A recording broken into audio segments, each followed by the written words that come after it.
So to start with, you place it firmly behind the ear on the mastoid process. You need to have your hand on the far side of the head, there,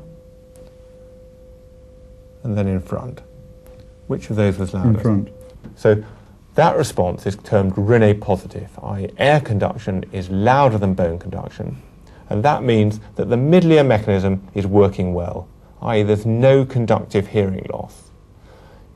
If there was a conductive hearing loss, the patient would hear the sound louder behind than in front, because something would be blocking the sound from reaching the cochlea via the middle ear mechanism. And yet when the tuning fork was put on the bone, it would transmit it directly to the cochlea. So if the patient says that the sound is louder behind than in front, that's termed Rinne negative, and that means the patient has a conductive hearing loss.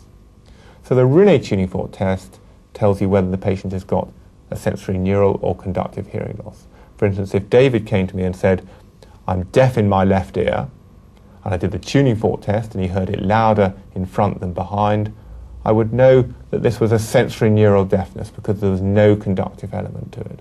If, on the other hand, he came to me and said, I'm deaf in my left ear, and he perceived the tuning fork louder behind than in front, i.e. Rinne negative, then that would indicate a conductive hearing loss.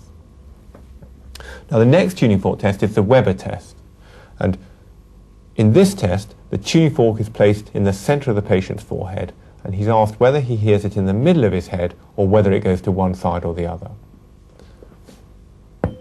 Again, it's important to put your hand behind the patient's head to steady it, and then firmly apply the tuning fork in the middle of the head. Okay, David, whereabouts do you hear that? This ear. Now we've got a slight problem here because David's got some pathology on that side, but in the normal person, you would expect the tuning fork to be heard bang in the middle of the forehead. It wouldn't lateralise to one side or the other. Now, if we give David a 30 decibel conductive hearing loss in his left ear, if you'd stick your finger firmly in your ear, and then we do this again, whereabouts do you hear that? Okay. So, with a conductive hearing loss, the Weber test lateralises to the side of the conductive hearing loss. So, to go over that again, if David came to me and said, I'm deaf in my left ear, and he was Rinne negative, and the Weber lateralised to that side, I would know it was conductive.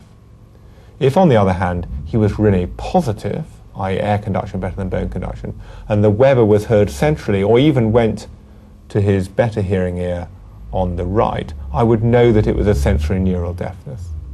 Now, the tuning fork tests are extremely reliable. We have lots of other sophisticated tests for hearing loss, but if ever we're worried, we always go back to the basic tuning fork test. It's extremely accurate.